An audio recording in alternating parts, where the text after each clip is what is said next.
katika hilo neno. Baba, katika jina la Yesu Kristo, ninakushukuru kwa sababu ya nafasi ya kusimama tena mbele ya watu wako Bwana, nikisema mausia yako. I pray ya kwamba Bwana utanipatia usemi, ya kwamba ile neno ambalo liko mbele yetu itakuwa ni baraka.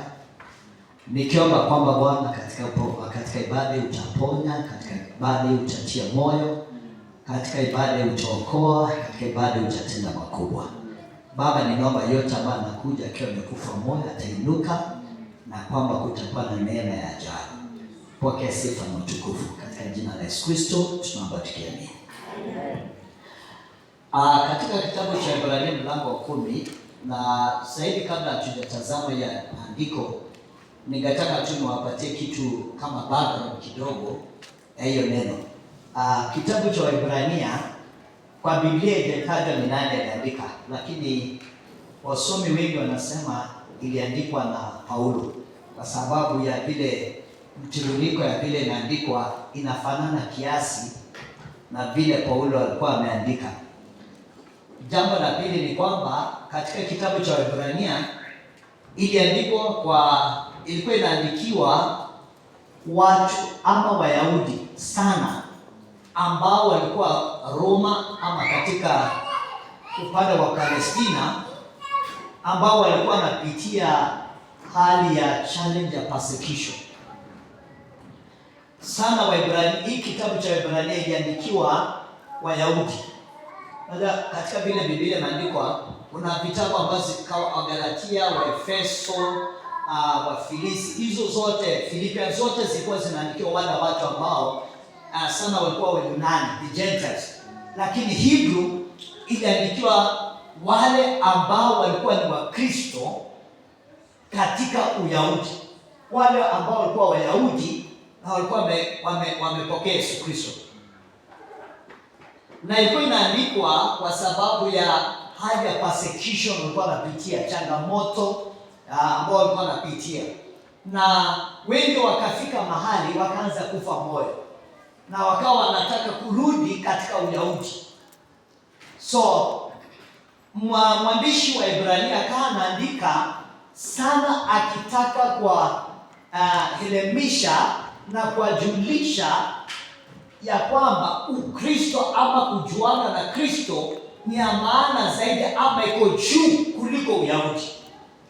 Na ndio ukisoma katika Waebrania kuanzia mlango wa kwanza mpaka mpaka mlango wa 11, kuna mambo ambayo anajaribu kuelezea na anajaribu kuonesha na anajaribu kufananisha katika Uyahudi na pia katika hali ya Ukristo. Bwana asifiwe. Ameguzia mambo kama manne ya muhimu. Nitagusia ndio tuende katika andiko letu. Jambo la kwanza, anaanza kuwaonesha ya kwamba Kristo Yesu ni juu ya kila moja. That's chapter 1 kuanzia verses 1 kwenda mpaka verses 3. Yanaelezea sehemu ya Kristo, ya kwamba Yesu Kristo alikuwa nani, na sana akifananisha na Mungu. Kama unaweza kunipatia hiyo Hebrews chapter 1 kuanzia verses 1 mpaka verses 3. Hapo ndio anaelezea, anaweka misingi ya kwanza. Anasema for the law, chapter 1 verses 1, chapter 1 verses 1. So anaelezea kwanza ya kwamba Yesu Kristo ni nani. Na ndio unaona katika ile andiko, God at sundry times in diverse manner spoke in time past unto the fathers by the prophets, but now in the last days. Verse 2 anasema, but now in the last days he has spoken unto us by his son.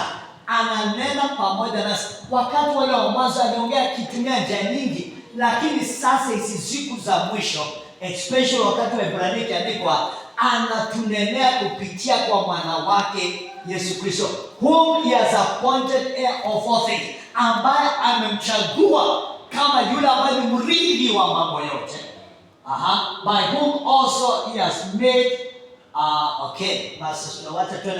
who being in the brightness of his glory, yeye akiwa katika utukufu, katika nuru ya utukufu wake, and the express image of his person, and upholding all things by the word of his power, when he had himself purged our sins, sat down on the right hand of the majesty on high. Ya kwamba Yesu Kristo baada ya kufa msalabani na kuweza kutoa dhambi zetu, ameketi katika kiti sehemu kando ya Mungu wetu Baba yetu, seated on the right side of the majesty on high.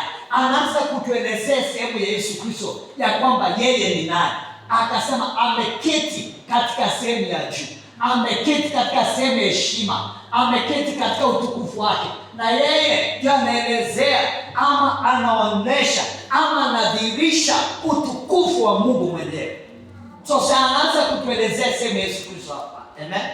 Kwanza verses 4 anaanza kutuelezea sehemu yake katika ya kwanza, sehemu yake na kumfananisha na sehemu ya malaika.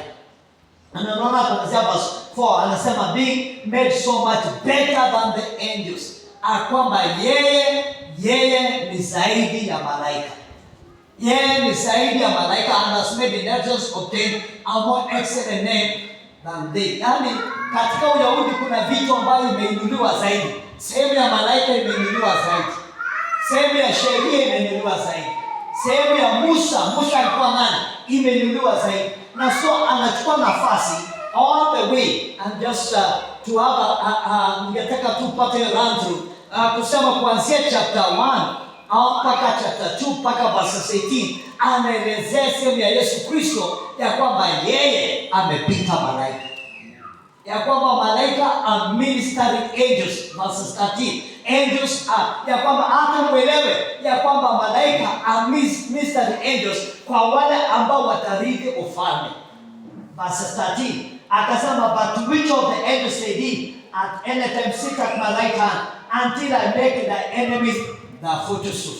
Verses 14 inasema, are they not all ministering spirits sent forth to minister for them who shall be heirs of salvation? Ya kwamba malaika wametumwa kama wale ambao wanahudumia wale ambao watarithi wokovu.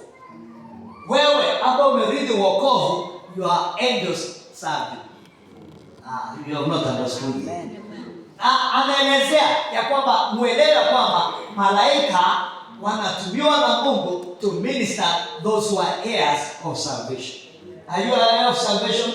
Yes. So anaanza kuelezea who they are. Akasema kwamba these are just but ministering angels who serve those who are heirs of salvation. Are we together?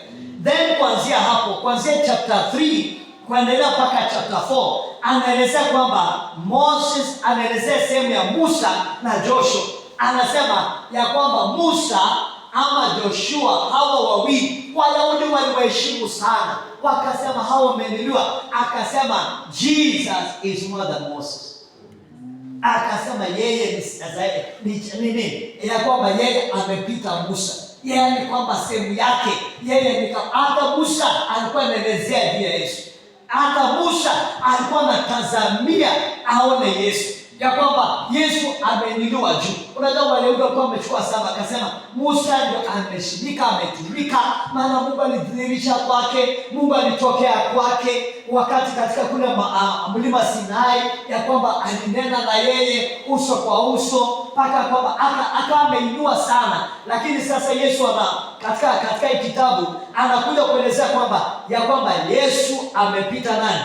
Musa. Na sio tu Musa, sheria ya Musa. Ya kwamba Yesu amekuja kukamilisha sheria ya Musa. Ya kwamba Yesu amekuja kusalimisha nini? Sheria ya nini? Musa. Akasema Musa yeye aliongoza kuingia katika mahali ambapo inaitwa pumziko, inaitwa rest. Na Joshua ndo akafikisha kama. Akasema lakini yule ambaye amekuja sasa kuwapatia pumziko wa kweli. And that's why in chapter 3 kuanzia nani alitufundisha hapa Barno akatufundisha hapa, akasema there is therefore a rest for the people of God. Chapter 4 verses 9 akasema there is therefore a rest for the people of God. Na tumefundishwa hapa asubuhi tena leo ya kwamba there is a rest for the people of God because of what Jesus has done for us. Amen. Are we together? Yes. There remained therefore a rest to the people of God. Verse 10 akasema, tena ile akasema, let us therefore labor that you may enter into that rest. Ya kwamba basi sisi tufanye bidii tukapata kuingia katika hiyo nini? Hiyo pumziko. He that has entered into rest, you also cease from his own work, as God from his. Then verse 11, let us labor therefore, ili tuweke bidii. Let us labor therefore that you may be able to enter into that one, into that rest. Si tulifundishwa hiyo rest. Let me not see there. Then ya tatu akaanza kuelezea ya kwamba juu ya kitu ilikuwa inaitwa kuhani. Hiyo ni kuanzia chapter 4 verses chapter 7. Na inaenda mpaka almost mpaka chapter 7. Anaelezea the place of the high priest. Ya kwamba maana ilijulikana ya kwamba mtu anajenga uhusiano wakati anapoenda kwa nyumba ya Bwana, na baada ya kwenda nyumba ya Bwana anatoa dhabihu, na kwamba Yesu Kristo ambaye sasa amekuja pia amekuwa kuhani mkuu. Are we together? So katika zamani kama the high priest was a very important person. Maana ilikuwa anashikanisha na Mungu, tulikuwa na uhusiano na Mungu, anatuongoza kuwa na uhusiano na Mungu. So akawa ameshika mahali akasema, nyinyi mnaheshimu Musa na familia mzima ya Musa, lakini kuna Yesu Kristo ambaye yeye ni kama Melkizedeki, ambayo yeye urithi wake haujulikani na ni wake ni wa milele. Na Yesu bila amekuja sasa, yeye ndio kuhani mkuu. Amequalify as a high priest. Amequalify kama kuhani mkuu. Amen. Yesu, Biblia inasema ameingia katika mahali patakatifu yeye mwenyewe, na sio ya hapa chini, ameingia ya mbinguni. Are we together? Ya kwamba hajaingia tu ya hapa chini, ameingia ile ya kule mbinguni. Ameingia katika yale ambayo ya mbinguni, ambayo imeinuliwa zaidi kuliko ya Musa. In Hebrews chapter 9, kuna mahali inataja hapo. Akasema nini? Verse 23. Hii inaelezea to Jesus Christ as a high priest. Alafu ndio tuende tuangalie yale mengine just kwa ufupi, alafu tutamalizia. Hapa akaelezea akasema Yesu Kristo, maana ilikuwa inafanyika hivi. Ilikuwa kuhani ambaye alikuwa anaenda mbele za Mungu kwa sababu ya niaba ya watu. Kwanza yeye alikuwa anatoa dhabihu yake mwenyewe. Baada ya kutoa dhabihu yake mwenyewe, anaenda kutoa dhabihu ya watu wengine. Amen. Bwana Yesu asifiwe. Anaenda kutoa dhabihu ya wale wengine. So anatoa yake na anaenda kutoa dhabihu ya wale wengine. Amen. Bwana asifiwe. Situchabie hao makofi. Watu wa Amen. Amen. Utaniongezea. Ongeza kabisa. This is straight up. Amen. So ndio ninasema hivi ya kusema Yesu Kristo ameinuka kama kuhani mkuu ambaye yeye mwenyewe kwanza ameenda kuketi na kusimama mbele ya hekalu, sio ya hapa chini, lakini ameenda katika hekalu ya juu. Amen. Kila nabii, especially yule nabii mkuu, alikuwa anaingia katika mahali patakatifu mara moja kwa mwaka. Na alikuwa akiingia katika mahali pale, alikuwa anaingia akiwa ametoa dhabihu yake mwenyewe. Alikuwa anafungwa nyororo katika miguu yake, ili ikiwa hajatakasika vizuri, it was unfortunate, alikuwa anakufa. Amen. Bwana asifiwe. Na akifa, kwa sababu hakuna mtu ataingia mahali patakatifu, alikuwa anavurutwa, ndio nyororo ilikuwa inafungwa. Alafu sasa mwingine anajiprepare for next year. You can imagine vile ilikuwa ngumu. Bwana asifiwe. Anaingia next year. Na ilikuwa lazima ujitakase sana ndio uende, kwa sababu kuna uwezekano ya kwamba hautarudi. Hiyo mwito ilikuwa ni kali. Imagine kama tungekuwa saa hizi. Hauti gani? Bwana asifiwe. Alafu Biblia inasema wakati alikuwa amejiandaa, Yesu akasema yeye mwenyewe Jambo la kwanza, he became the offerer and also became the offering. He became the offerer and also the offering. Akawa anajipeleka hapa. It was therefore necessary that the pattern of things in heaven should be purified with this, but the heavenly things themselves with the better sacrifices than this. Amen. Ilikuwa afanye nini? Ilikuwa atumie yeye mwenyewe. Wacha nielezee hivi kidogo ndio tushike. Sikutaka kwenda huyo, lakini wacha nirudi. Hekalu ilikuwa inatengenezwa kwa njia ya kwamba kulikuwa na hekalu ambayo ilikuwa sasa ni ya duniani. Hawezi hekalu ya nini? Duniani. Ile Musa alikuwa ametengeneza. Na hii hekalu yule ambaye alikuwa anaingia, nimetaja ni kwa ni mkuu. Na vitu vyote vilikuwa vinatakaswa wakati wa ibada. Na ilikuwa inatakaswa na damu. So lazima mnyama ililazimika afe. Amen. Ilibidi mnyama afanye nini? Akufe, auawe. Ili sasa ikubalike. Na hapa tunajifundisha hapa katika hii sehemu ya the priest. Ni kusema the priest was selected by God. Na alikuwa anatolewa kutoka kwa watu ili ahudumie watu kwa mambo yanayohusiana na Mungu. Are we together? Yesu anakuja hapa na yeye mwenyewe anachukua nafasi ya kuifanya hili jambo mara moja, kwa sababu kila wakati na kila mwaka, kila wakati dhabihu zilikuwa zinatolewa, ng'ombe, wanyama, rams zinatolewa ili tupate kuungama dhambi, ili tukapate ondoleo la dhambi, ili tukubalike mbele za Bwana. Sijui kama ingekuwa sawa saizi kama kungekuwa na ng'ombe saizi, tungekuwa tumemaliza.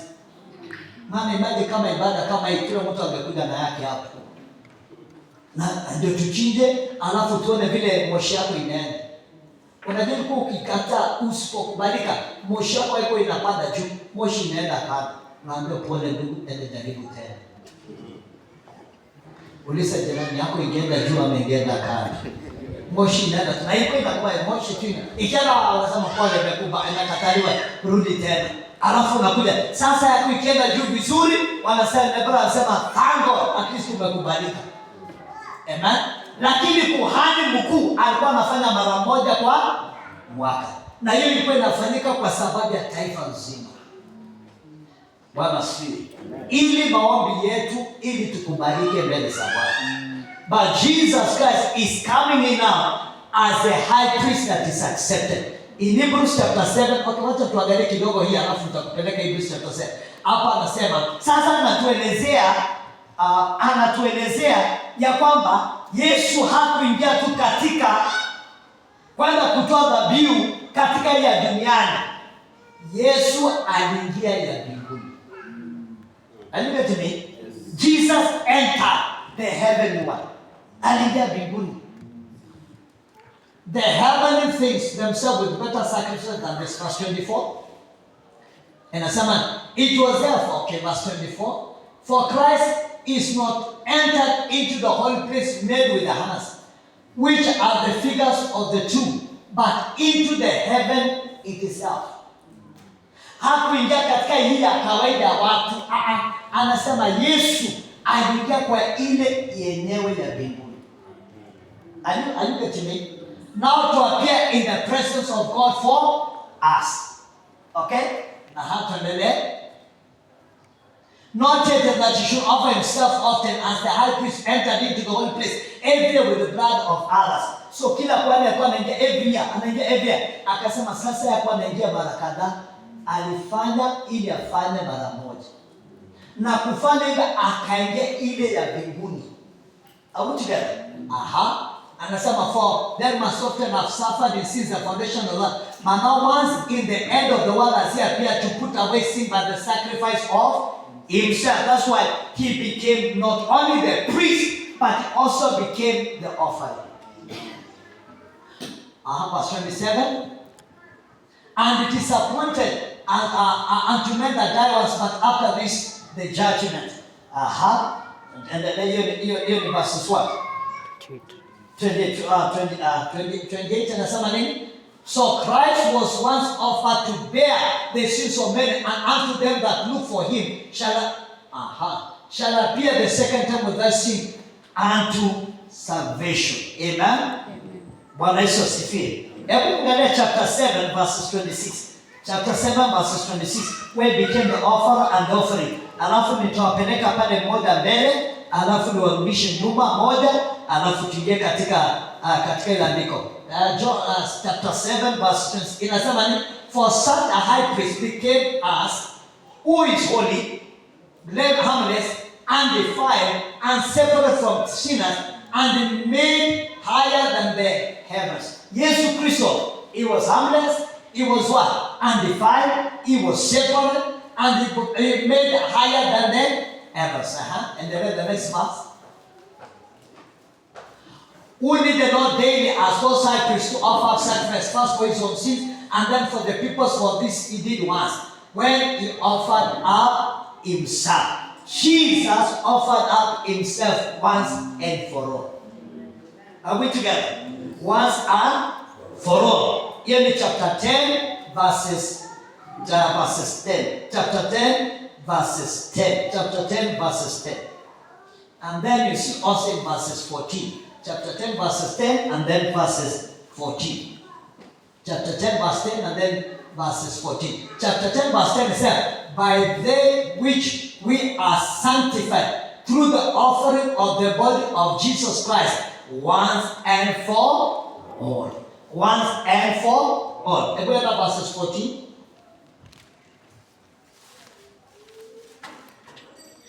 So hapa tunaona, for by one offering he has perfected forever. For by one offering he has perfected forever them that are sanctified. Yani by one offering. By one offering. What is offering? He himself was the offering. Are we together? He perfected forever those who are being sanctified. Now, unaweza sema sasa pastor historia yake ni nani? Sasa tunaingia wapi hapa? Ni vizuri kapate, nikasema alikuwa ananenea Wayahudi ambao walikuwa wanajua sheria za kutembea na Mungu. Na sheria kutembea na Mungu ni zile ambazo alikuwa ameweka kwamba hakuna mtu yoyote angekubalika mbele za Bwana kwanza kabla hajatakasika. Hiyo ni sheria na affect sisi. Yes, unaweza kutokea mbele za Bwana kama hujatembea katika utakatifu. Ni kweli, hawezi. So anasema, anatuambia mfano vile ilikuweko, na anatuambia sehemu ambayo sisi tuliingilia, ya kwamba katika kuamini katika Kristo na kuungama dhambi zetu, nasi pia tunapata ondoleo la dhambi. Why? Because the Bible says there is no forgiveness of sin without the shedding of the blood. That is in Hebrews chapter 9 verses 22. In fact, in the law requires that nearly everything be cleansed with the blood, and without the shedding of the blood, there is no forgiveness of what? Of sin. Are we together? Are we together? Na usiposhika hii misingi, yale ambayo nitashare labda utashika mbele. Lakini nataka ushike hivi ya kwamba Yesu alifanya sehemu kubwa sana, that he became an offering for us. Hiyo ndio utaona chapter 8 all the way to chapter 10 verses 18. Amen. Now let's go to chapter 10 verses 19. Chapter 10 verses 19. I want us to pick from there, and then we'll be able to pick a few things, then we close. Hapa akasema, having therefore, brethren, boldness to enter into the holiest by the blood of Jesus. So hapa anasema, basi tuelewa kwamba, therefore ni kumaanisha anashikanisha mawazo ya pale juu na ya chini. Akasema hivyo basi wapendwa, akasema tuwe na ujasiri ya kuingia katika mahali patakatifu, kwa sababu tunaingia kwa damu ya nani? Yesu. Akasema therefore brethren, since we have confidence, you have to build confidence for you to walk in drawing closer to God. Amen. Na ni kwa sababu ya yale damu ilifanya kwa maisha yako. Are we together? Yes. By a new, so tunashika vitu vili hapo moja kwanza. Therefore, brothers, since we have confidence to enter to the most holy place by the blood of Jesus. Okay, the next sentence, the next one. By a new and a living way. By a new and a living way, which he has consecrated for us. Ambaye ametutakasia ama ameweka kando through the veil, that is to say, his flesh. Abweka in another version. Hiyo verses 20. Hiyo anasema flesh, utasikia through his body. Kupitia kwa mwili wake. By the new way through which is saved for us through the curtain, that is his flesh. And my version says, by a new and a living way, open for us through the curtain, that is his body.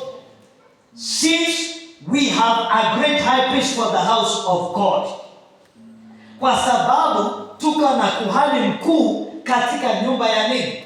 Ya Bwana. So hapa anatuelezea we can access by the blood and we can access by his body. We can access by his blood and we can access by his body. Hizi version mbili zote inataja. I don't know whether I can get another version ambayo inaita body. Amen. So verses 23 and 22. Let us draw near to God.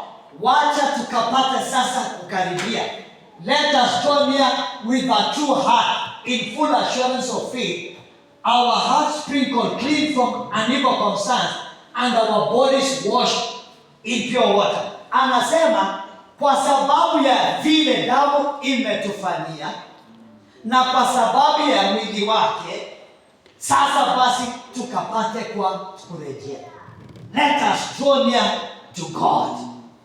Now let me explain something, alafu mtaishika. Anatuelezea mambo mawili. Anasema kwa sababu tunakuja kwa damu yake, tunaingia katika mahali patakatifu kwa damu yake. Na nyuma kidogo nimejaribu kuelezea vile damu yake ndio inatufanya tuqualify. Alimwaga damu yake msalabani. Aliingia katika mahali patakatifu kwa damu yake. Aliingia mbinguni kwa damu yake. He became the offerer and the offering. Amekubalika, ameketi katika sehemu ya kiume ya Baba, ameketi akifanya maombezi kwa watu wote ambao wamemwamini. Kwa sababu ya hiyo, let us draw near to him. Akasema let us draw near to God. Let us draw near to God with a sincere heart. Anasema mukapate kumkaribia. Mukapate kumkaribia mukiwa na imani, mukiwa na assurance of faith katika mioyo yenu. Kwa sababu gani? Kwa sababu ya vile ambavyo amefanya. Akasema let your conscience, dhamira yenu itakasike. Dhamira yenu itolewe guilt ya accusation. Watu wengi wanakosa kukaribia Mungu kwa sababu wako na guilt wako nayo. Ya kwamba sifai, ya kwamba I don't qualify, na ni kweli you don't qualify. What only can qualify you is what Jesus did for you. Are we together? Let's do Hebrews chapter 4 verse 16.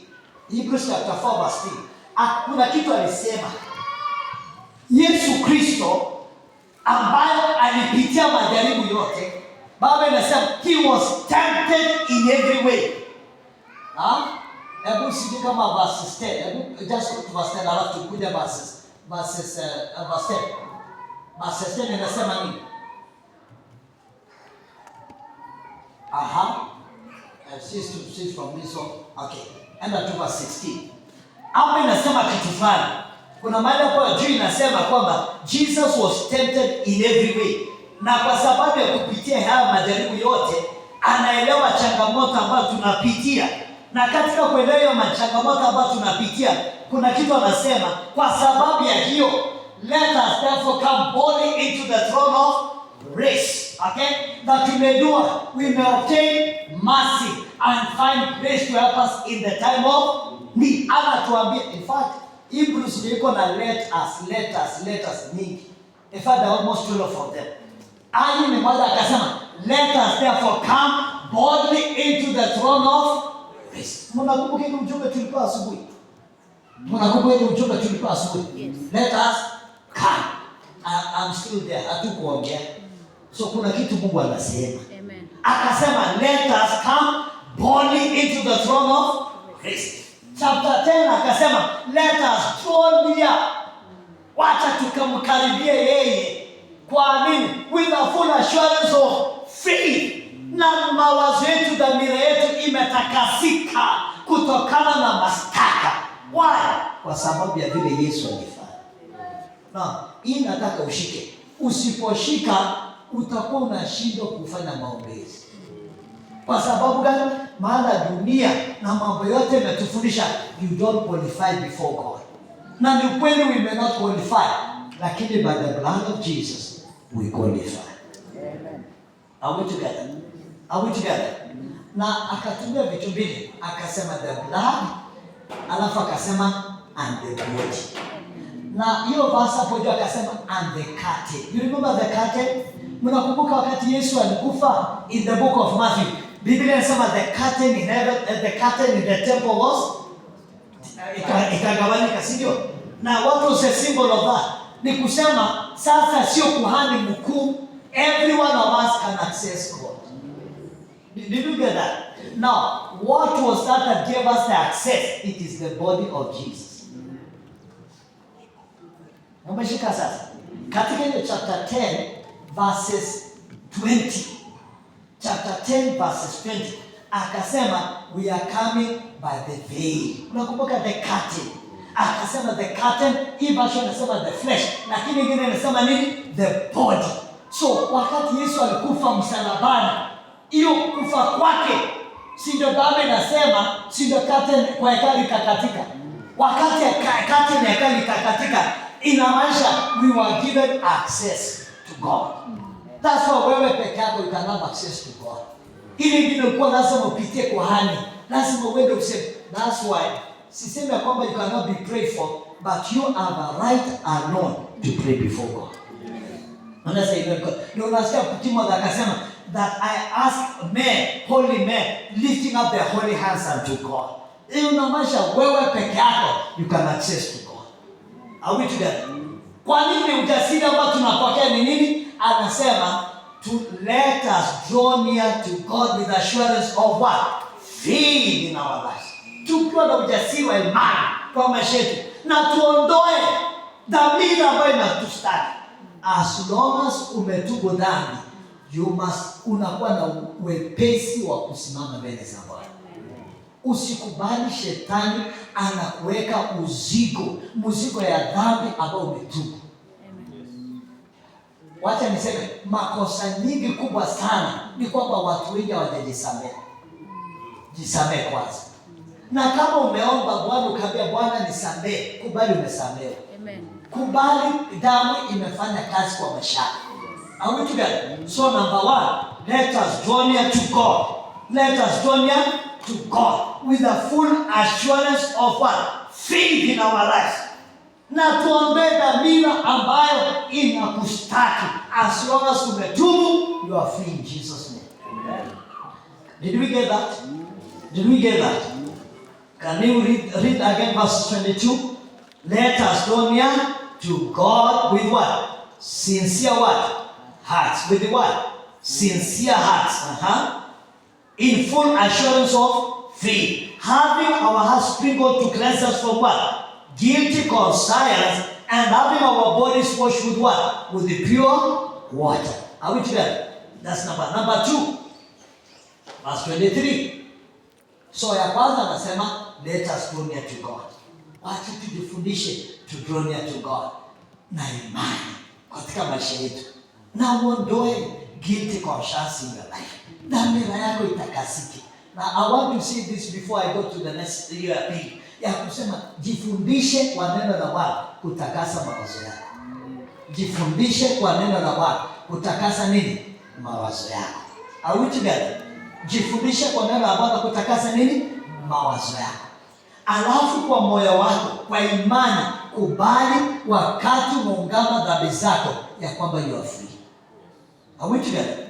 Number 2, let us hold fast the profession of our faith without what? Wavering, for he is faithful that promised. I like my version.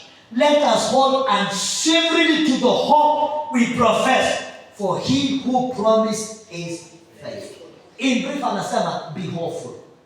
In brief anasema be a hopeful person. Kwa na tumaini ya maisha. Akasema let us hold on to the confession of our faith without what? Wewe unajua kwa nini alikuwa anawaambia?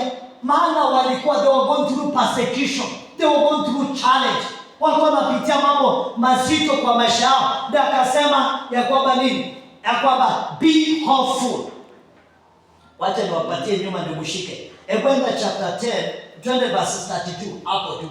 Verse 32. I want you to realize where they were and why they needed to be hopeful. Wao walikuwa wapi na walihitaji. But call to remembrance. Can you read all of us? But call to remembrance the former days in which after you are illuminated, yani wakati mlipatia nuru, you endured a great fight of what? Affliction. Mlipitia changamoto wakati mlipata nuru, wakati mlikubali. Alikuwa anaongea na Wayahudi ambao walikuwa wanataka kurudi nyuma.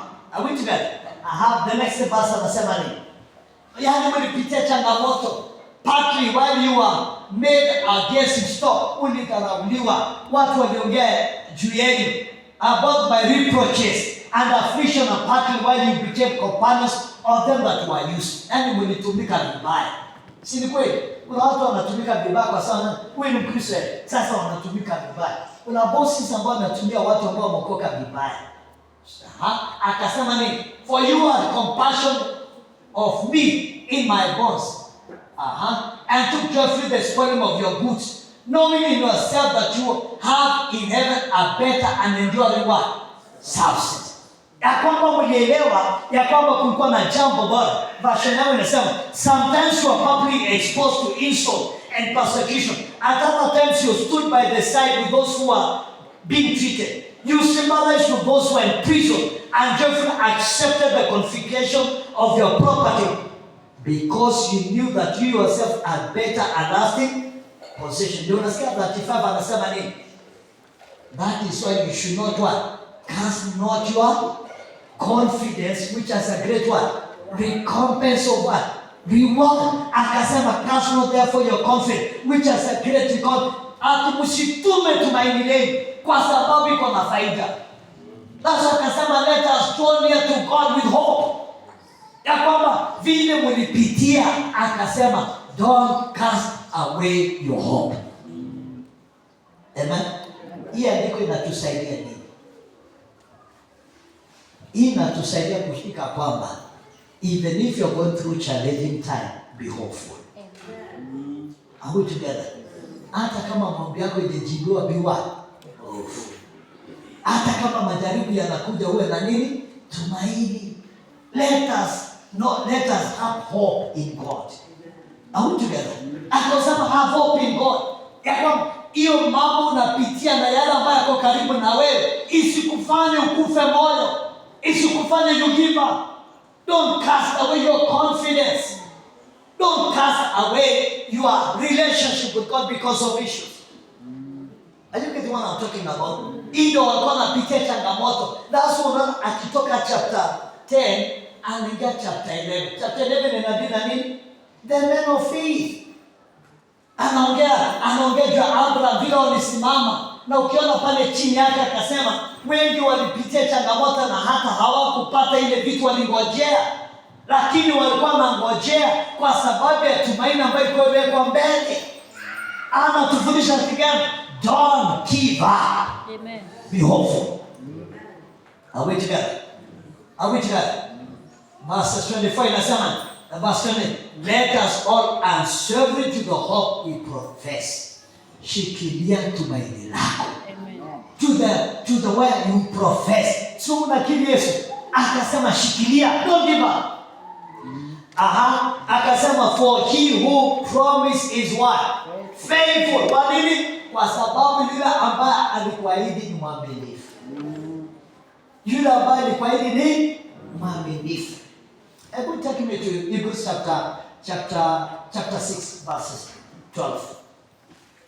Hebrews chapter 6. Akataja akasema tutapata urithi wetu.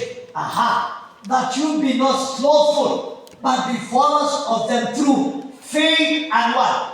Patience inherit the promise. Akasema, how do you inherit your promises? Through what? Faith and what? Patience. Allow the next verse, anaanza kuongea juu Abraham, verse 13. Anaanza kuongea juu Abraham. Anasema Abraham hata wakati wake, wakati wa for when God promised to Abraham because he should swear by no greater, he swore by himself. Yaani Mungu akasema nini? Why is he saying that? Because the one who promised is faithful. Vile Mungu alikuwa amemwelezea alifanya. Tell your neighbor, don't give up. Don't give up. And then generally be hopeful. Be hopeful. Are we together? So number one, let us draw near to God with what? Let us draw near to God with what? Assurance of faith and not with a guilty conscience. Number two, let us hold and swiftly be the hope that we have. Why? Because the one who promised is what? Faith. Number three, verse 24. Anatuambia kitu ya tatu.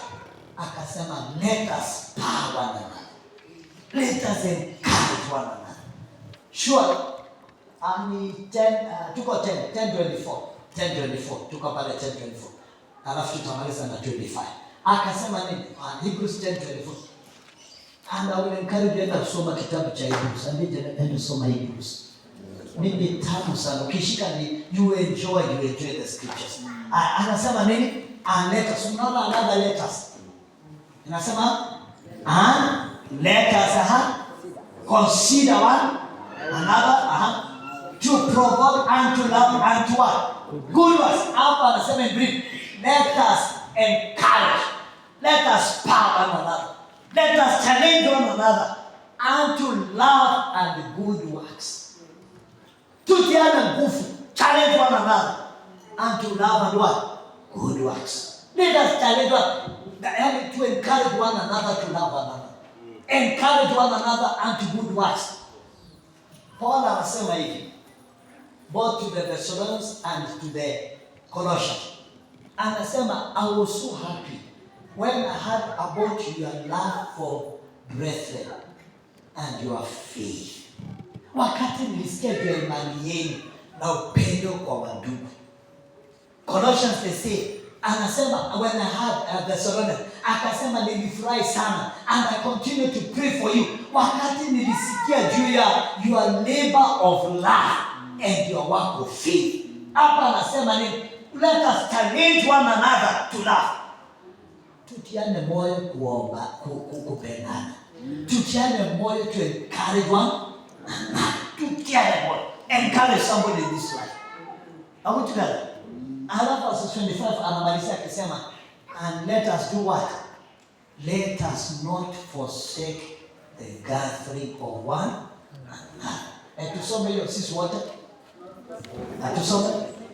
Not forsaking the assembly of ourselves as a manner of na hapa unanga hiyo tabia ya kutokutana na wengine. Anasema not forsaking the assembly of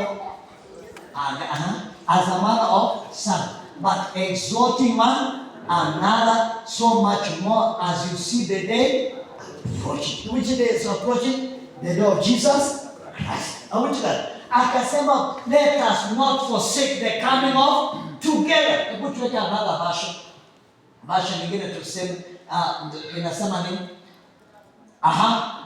Can we read?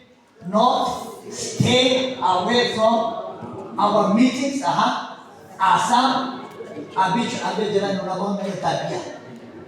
habitually do. But encouraging each other all the more as you see what? The day what? Approaching. So anatuambia let us come together. Let us come for the meeting together. Why? Purpose more than it. To encourage each other. Ndio tumaini yako ibaki. Ndio imani yako ijengeke. Akasema let us draw near to God. with full assurance of faith, so that we may not have a guilty conscience. And let us what? Let us do what? Hold unswervingly, tushikilie our hope ambayo tuko nayo. Why? Kwa sababu yule ambaye alituahidi nini? Mwaminifu. Kisha akasema, let us challenge one another, let us power one another. Yani tutiane moyo day by day and to love and kufanya matendo mema. Then akasema, let us do what? Let us not forsake the coming together, to encourage one another, even as the days continue. Are we together? Are we together? Umeshika mambo ngapi? Umeshika mambo ngapi? Mambo manne. Ni tatu, lakini wacha nipeleke hivi. Ya kwanza ni nini? Let us draw nigh to God. Umeshika basi, ilikuwa verse 21 kama 22. Tuanze 22 hapo sasa tumalize. Let us draw near to God. Inasema nini? Rudi pale juu. Inasema nini? Let us draw near to God. With what? With a true heart.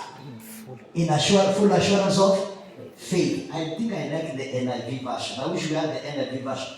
My NIV version says, let us draw near to God with the sincere hearts.